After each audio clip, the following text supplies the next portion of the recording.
How's it going, guys? Thanks for tuning back into Casey Network News, where we decipher the mainstream media and get through all their BS that is their mainstream propaganda. All right, so starting things off, I've got an article here concerning ADHD meds, okay? So Adderall, Ritalin, all those things, right? Just absolutely terrible, terrible drugs to be putting kids on. Super addictive, absolutely corrosive to the body.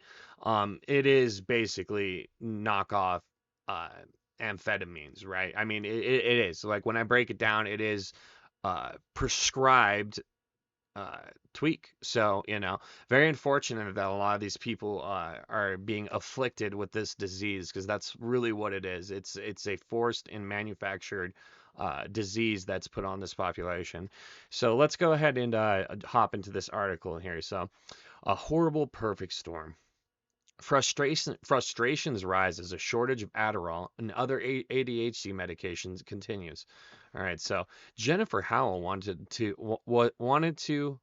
was to find medication for her son instead.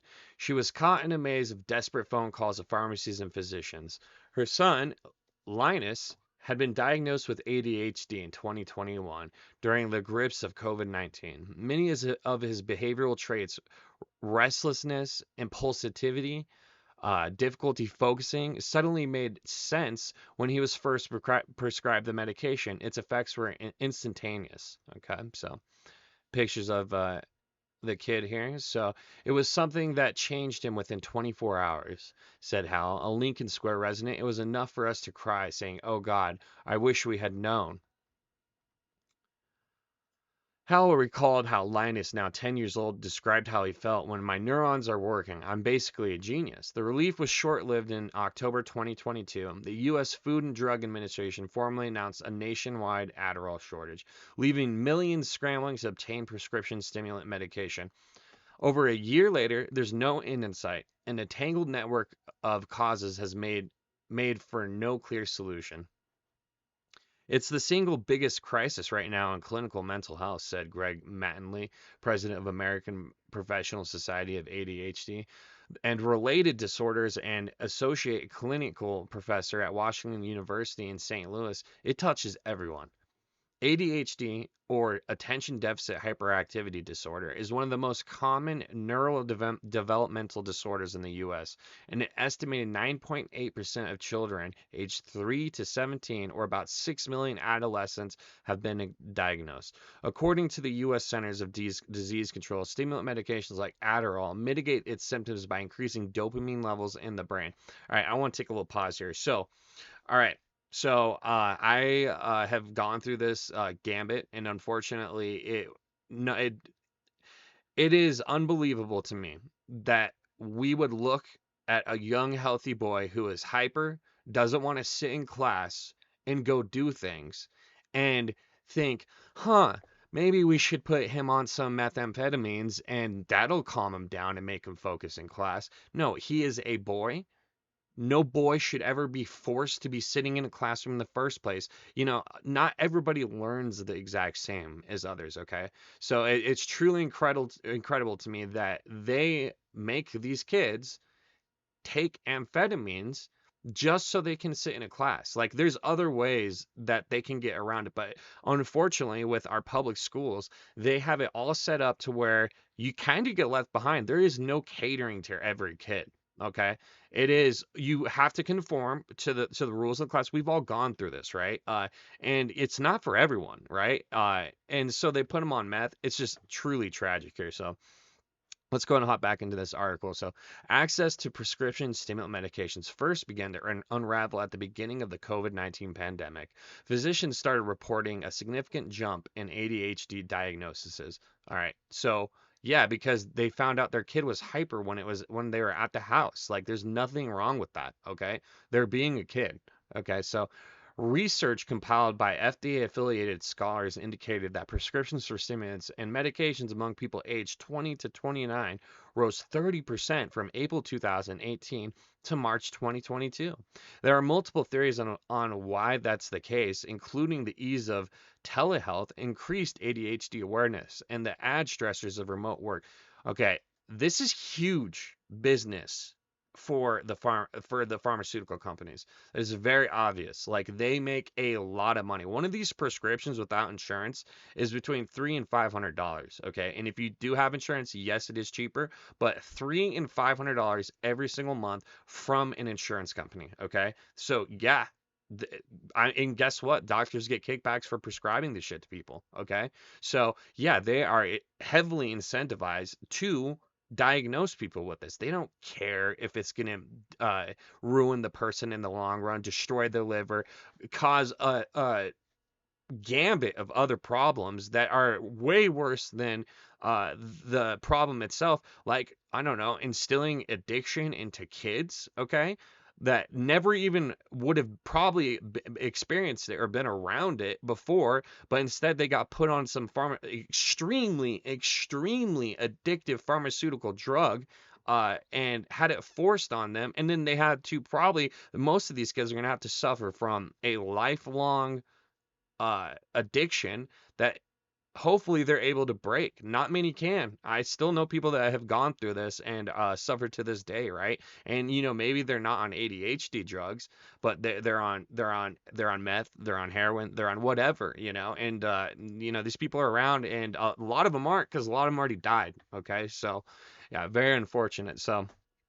Going back into the article, there's some suspicion that working virtually seemed to really challenge individuals who had ADHD, said Julie Carbre, a clinical professor of psychiatry and nursing at the University of Illinois Chicago. Along with that was the recognition that ADHD can be diagnosed in adulthood, which is sort of a new concept.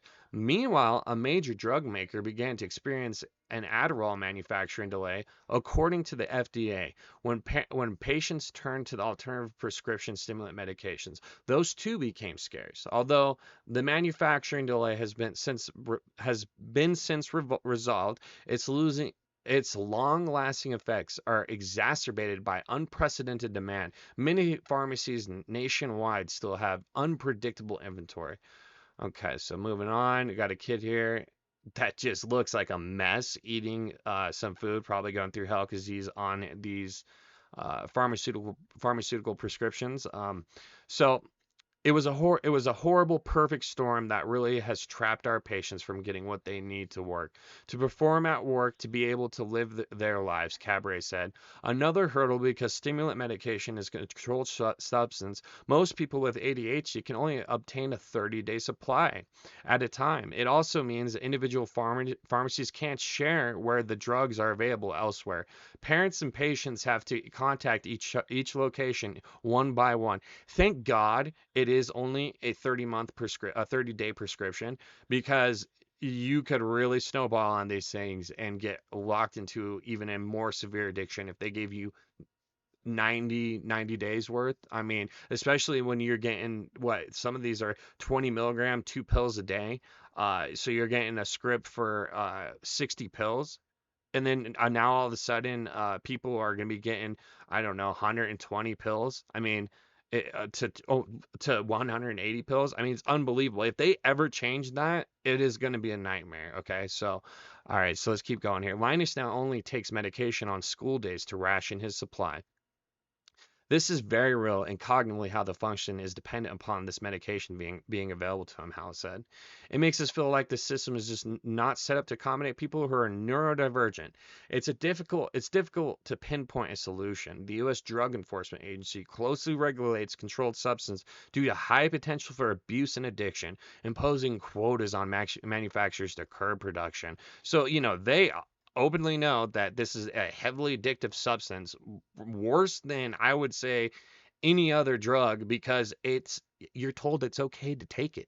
Okay, your doc says, "Hey, bud, you need it, man." Okay, so just go ahead and go down this rabbit hole here, and you have no clue what you're getting involved in, and nor does the parent. Unfortunately, the parent has no clue. They're just looking for a solution. Okay, and 95% of the time, this is not the right solution. There are other ways to deal with a kid that is hyper. Okay, so in 2022, manufacturers of amphetamine medications, which include Adderall, only sold about 70% of their allotted quota. FDA and DEA officials said that means about a billion doses were never made or shipped. However, because the drug manufacturers are private companies, neither agency can mandate increase production. So, are they creating artificial scarcity? Are they intentionally doing this? Maybe a lot of these people can get drove to meth. Okay, it's a fact. It is the same thing, just cleaner.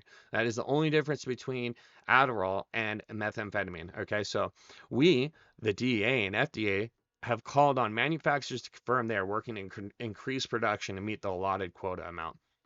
The agency said in a joint statement in August, the FDA told the Tribune that it can disclose the specific production data because it's considered confidential and commercial information. The fact that a private company is creating the amphetamine to be sold and their amount they can make is unregulated by the government is crazy to me. Like this should be a heavily monitored and heavily regulated industry, but unfortunately, this day and age, even the FDA isn't. Why we're getting a lot of crap and poison in our food that's banned in Europe. Okay, so moving on. The public should rest assured the FDA is working closely with numerous manufacturers and others in the supply chain to understand and mitigate and prevent or reduce the impact of intermittent or reduced availability of certain products. FDA spokesperson Chanapa Talishinabi said in a statement. The decreased production likely is also tied to the opioid crisis. Okay, so this is all going hand in hand. And the resulting backlash faced by manufacturers, Mattingly said, many big pharma companies and some of the nation's largest pharmacy chains faced a slew of lawsuits in recent years related to handling of drugs and their role in the epidemic. In the background was the opioid crisis. And I don't think what happened is a number of the manufacturers, in particular generic manufacturers, became skittish about making short acting stimulants, Mattingly said. 21-year-old Drew Goodman was diagnosed with ADHD in second grade. He started taking Concerta, another prescription stimulant, about 2 years later. Without it, he's unable to manage his time, unusually hyper-focusing on a singular activity. Okay, this is a lie. The man hasn't even gone through his life not on these addictive substances, okay? He has no clue if he can or can't because his whole life is revolved around being on amphetamines, using those to focus. So he has no clue if he can actually go through life. And it's really a shame because when they get off of this stuff and they realize what the other side's really like and that it's okay to be hyper and you can channel that energy into being productive and not have your mind numbed and dulled down, and it's just soul crushing. Okay, so it's just near impossible to stop doing whatever I'm doing, said Goodman, DePaul University student. It makes it difficult just for a day-to-day life. Okay, so all right, so the article goes on for quite some time justifying why it's okay to take ADHD drugs and a bunch of other reasons how it goes hand in hand with the opioid pandemic. But the moral of the story for me, okay, is that they should not be putting these kids on these drugs. It is unbelievable. There is so much corruption within the pharmaceutical companies and doctors getting payouts to put these kids on these drugs and then them growing up and not knowing how to deal with life. It is absolutely terrible that they do this and it should not be allowed. And if they're going to do anything to help these kids get through school, they need to cater to them, not put them on drugs so they shut up. It's unbelievable. All right, guys, have a good rest of the day. Catch you later on.